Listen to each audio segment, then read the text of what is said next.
बिस्मिल्लाहिर्रहमानिर्रहीम। अस्सलाम वालेकुम व्यूअर्स, कैसे हैं आप? उम्मीद करती हूँ कि आप बिल्कुल ठीक ठाक होंगे। मैं भी बिल्कुल ठीक ठाक हूँ।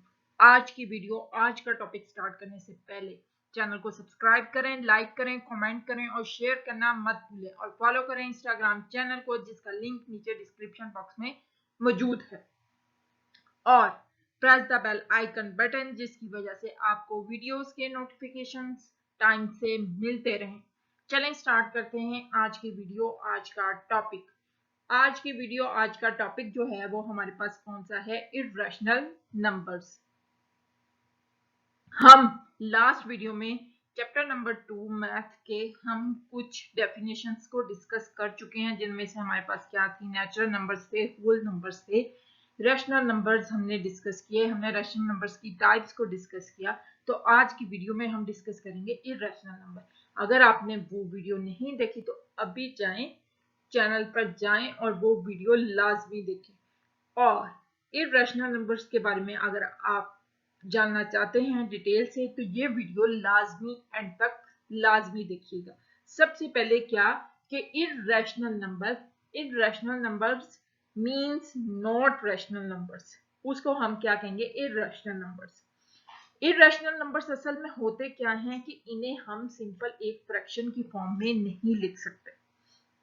यानी कि रैशनल नंबर्स क्या कहा था कि हम उन्हें p/q की फॉर्म में लिख सकते हैं, लेकिन हमारे पास जो इर्रेशनल नंबर्स हैं इनको हम p/q की फॉर्म में नहीं लिख सकते। एक सिंपल फ्रैक्शन के तौर पर हम इन्हें नहीं ले सकते।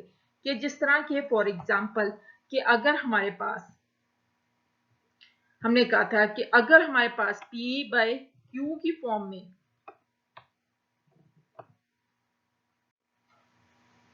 कि p/q की फॉर्म में हमारे पास क्या मौजूद होता है कि रैशनल नंबर्स होते हैं। फॉर एग्जांपल यानी कि हमारे पास कोई भी रेशो, कोई भी फ्रैक्शन हो 3/5, ये 3/5 आ गई, या फॉर एग्जांपल हमारे पास 3/2 हो, ये एक रेशो की फॉर्म में है, तो ये हमारे पास कौन से हैं? रैशनल नंबर्स हैं, ये इर्रेशनल नंबर्स नहीं है। तो जिस तरह के हमारे पास फॉर एग्जांपल अगर हम कहेंगे पाई किसके इक्वल होता है? 3.14। ज्यादातर हम 3.14 लेते हैं, लेकिन आगे तक ये इसकी वैल्यू 159 सो ऑन तक जाती है। तो ये हमारे पास रैशनल नहीं है, ये हमारे पास कौन से हैं? Irrational numbers. वो क्यों? रैशनल नंबर्स एक फ्रैक्शन की फॉर्म में लिखा जाता है और इन रैशनल नंबर को हम एक सिंपल फ्रैक्शन की फॉर्म में नहीं लिख सकते। आगे अगर हम डिफरेंस मालूम कर लेते हैं कि डिफरेंस क्या होता है कि एक रैशनल नंबर्स में और एक इर्रेशनल नंबर्स में क्या होता है, इससे आपको पता लग जाएगा कि क्या होता है। कि फॉर एग्जांपल कि मतलब ये हमने फ्रैक्शन की फॉर्म में लिख दिया, ये फ्रैक्शन की फॉर्म में नहीं है, सिंपल इसका एक आंसर हम नहीं निकाल सकते, तो ये हमारे पास इर्रेशनल हो गया। रैशनल नंबर्स को हम हमारे पास जो दो इंटीजर्स होते हैं उनकी रेशो के फॉर्म में हम लिख सकते हैं, लेकिन जो हमारे पास इर्रेशनल फॉर्म्स हैं और उनको हम रेशियो की फॉर्म में, दो इंटीजर्स के रेशियो की फॉर्म में नहीं लिख सकते। ये हमारे पास क्या हो गया? सेकंड।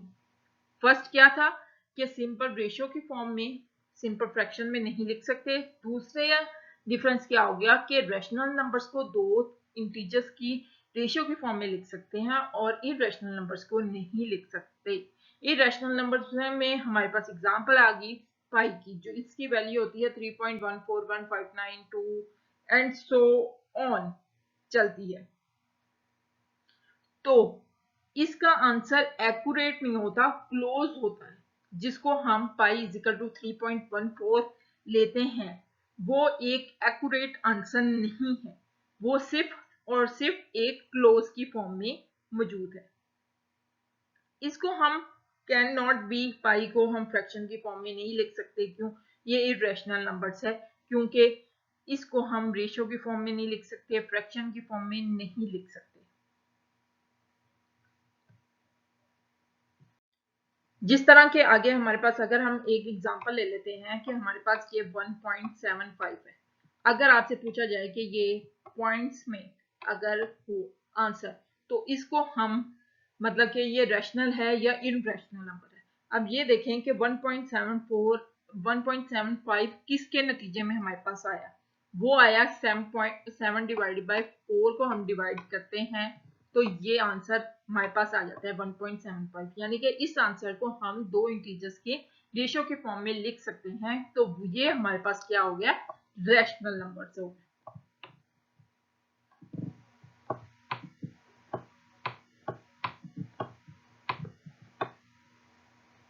और नेक्स्ट अगर हम नेक्स्ट एग्जांपल ले लें कि अगर हमारे पास कोई ले लेते हैं एग्जांपल स्क्वायर रूट ऑफ 2 की।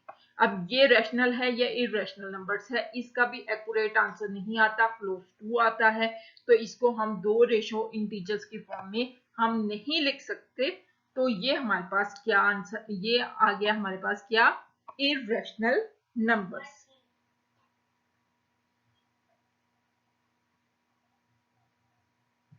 नेक्स्ट हम डिस्कस कर लेते हैं कि हमारे पास जो फेमस इररेशनल नंबर्स हैं वो कौन कौन से हैं। फेमस हमारे पास पाई है, इसका भी एक्यूरेट आंसर नहीं आता, क्लोज टू आता है। हमारे पास ईटा है, उसका भी क्लोज टू आएगा। इसी तरह अगर हम स्क्वायर रूट लेते हैं किसी भी नंबर्स का, मोस्टली नंबर्स का जो आता है वो क्लोज टू आता है, किसी का एक्यूरेट आ जाता है। जिसका एक्यूरेट आंसर आ जाएगा उसको हम कह देंगे कि ये रैशनल है, और जिसका क्लोज टू लेंगे वो हम कह देंगे कि ये क्या है, इररेशनल नंबर्स। तो इसलिए हम ये कह सकते हैं कि जो भी हम स्क्वायर रूट सबका सबका स्क्वायर रूट हम ये नहीं कह सकते कि वो इरेशनल है, उसमें रैशनल भी है इरेशनल भी है। जिस तरह के फॉर एग्जांपल अगर हम 4 का स्क्वायर रूट लेते हैं तो वो 2 आता है, तो वो एक्यूरेट आंसर आ गया, तो वो हमारे पास क्या हो गया, रैशनल नंबर। अगर इसी तरह हम 9 का स्क्वायर रूट लेंगे तो उसका आंसर 3 आएगा, यानी कि एक्यूरेट आंसर है। तो हम ये कहेंगे कि ये रैशनल है, इरेशनल नंबर्स नहीं है। अब अगर फॉर एग्जांपल हम कह दें कि 2 टाइम्स मल्टीप्लाई कर देते हैं, अगर पाई है उसको 2 टाइम्स मल्टीप्लाई कर दें तो इसके नतीजे में जो आंसर आ रहा है वो रैशनल हो, इररेशनल ही रहेगा या रैशनल हो जाएगा, नहीं। पाई को अगर हम 2 टाइम्स मल्टीप्लाई करते हैं तो पाई का स्क्वायर होगा, तो इसका आंसर तब भी एक्यूरेट नहीं आएगा, सिर्फ और सिर्फ क्या होगा, क्लोज टू मौजूद होगा। इसी तरह अगर हमने ये कहा था कि हमारे पास जो आंसर ये इसका स्क्वायर रूट अकेले का रहते हैं तो ये हमारे पास इररेशनल है। अगर इसको स्क्वायर रूट 2 को ही दोबारा मल्टीप्लाई कर दिया जाए स्क्वायर रूट 2 के ही साथ, तो उसका आंसर हमारे पास एक्यूरेट आ जाएगा। इसका आंसर एक्यूरेट आ जाएगा तो 2 के इक्वल हो जाएगा, तो तब ये क्या बन जाएगा, रैशनल नंबर्स। अब हम चले जाते हैं कि बुक पर जो डेफिनेशन दी है उसके लिहाज से रैशनल नंबर्स क्या है, कि उन्होंने भी यही कहा है कि जो भी नंबर्स हैं उनको हम इंटीजर्स के क्वोशंट फॉर्म की सूरत में नहीं लिख सकते। क्वोशंट किसे कहते हैं कि किसी भी दो टर्म्स को अगर हम रेशियो के फॉर्म में लिख दें तो वो क्वोशंट होता है। तो इरेशनल नंबर्स जो हमारे पास मौजूद हैं उसको हम क्वोशंट के फॉर्म में नहीं लिख सकते, और इसको हम यूजुअली किस प्राइम के साथ हम रिप्रेजेंट करते हैं इरेशनल नंबर्स को, और इनको एक्सप्रेस नहीं कर सकते दो रेशो की फॉर्म में। और इसकी जो हमारे पास जो इसका सेट है वो यूजुअली हम किस में लिखते हैं, तो सेट को हम लिख लेते हैं कि x बाय x, क्योंकि इसको रेशो की फॉर्म में नहीं लिख सकते इसलिए वो डज नॉट इक्वल हो जाएगा p बाय q की फॉर्म में।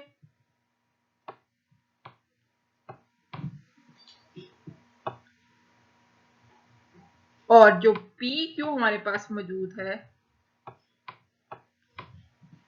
पी क्यू दोनों इंटीजर्स तो होंगे लेकिन ये रेशो की फॉर्म में या किसी फ्रैक्शन की फॉर्म में आंसर नहीं होगा, और Q does not equal to 0 के इक्वल। और वैसे ही पी क्यू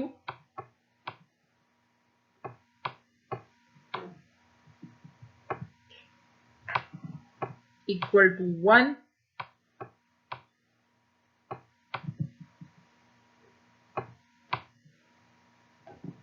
ये आ जाएगा हमारे पास इरेशनल नंबर्स का सेट। और एक इंपॉर्टेंट बात, जब हम Q यानी कि रैशनल नंबर्स और Q प्राइम यानी कि इरेशनल नंबर्स का यूनियन सेट लेंगे। यूनियन सेट क्या होता है कि जो सारी की सारी जो दोनों में टर्म्स होती हैं वो दोनों हम लास्ट आंसर में लिखते हैं। अगर हम इन दोनों सेट्स का यूनियन ले लें तो वो उसका आंसर हमारे पास किसके इक्वल आता है, रियल नंबर्स के इक्वल आता है। सही। अब हम पूरे टॉपिक को बाइंड अप कर लेते हैं। क्या कहा था कि इरेशनल नंबर्स जो होते हैं उनको हम रेशियो के फॉर्म में नहीं लिख सकते, बल्कि हम रैशनल नंबर्स को रेशियो के फॉर्म में लिख सकते हैं। कॉमनली हम पाई, स्क्वायर रूट, ईटा, इस तरह की वैल्यूज को हम कहते हैं कि ये इरेशनल नंबर्स हैं, क्योंकि ये एक्यूरेट आंसर नहीं होता, हम क्लोज टू लिखते हैं। अब ये भी नहीं कह सकते कि स्क्वायर रूट हम जिस भी टर्म का लेंगे वो इरेशनल होगा, उसमें रैशनल नंबर्स भी मौजूद हैं स्क्वायर रूट में, और उसमें इरेशनल नंबर्स भी मौजूद है। अगर हम पाई को 2 टाइम्स मल्टीप्लाई करते हैं तो उसके नतीजे में भी जो आंसर आएगा वो इरेशनल होगा। लेकिन अगर हम स्क्वायर रूट 2 को हम कह रहे हैं कि ये इरेशनल नंबर है, लेकिन अगर हम 2 टाइम्स उसको मल्टीप्लाई कर देते हैं तो उसका आंसर जो होगा वो रैशनल नंबर्स में कन्वर्ट हो जाएगा, क्योंकि उसका एक्यूरेट आंसर आया है। इस तरह के हमारे पास इरेशनल नंबर्स की डेफिनेशन आ जाती है कि हम irrational numbers को cannot be expressed as the quotient of two terms, as the quotient नहीं लिख सकते।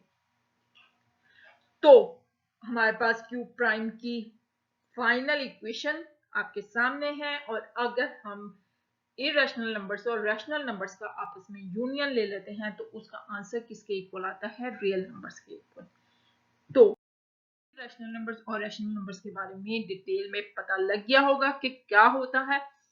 और अगर चैनल को आपने सब्सक्राइब नहीं किया अभी तक, अभी सब्सक्राइब करें, लाइक करें, कमेंट करें और शेयर करना मत भूलें, और फॉलो करें इंस्टाग्राम चैनल को। और इसी तरह चैनल को देखते रहें, न्यू से न्यू वीडियो आएगी, न्यू से न्यू नॉलेज आपका बढ़ेगा। अपनी दुआ में जरूर याद रखिएगा, अपने प्यारों का ख्याल रखें। अल्लाह हाफिज, गुड बाय, टेक केयर।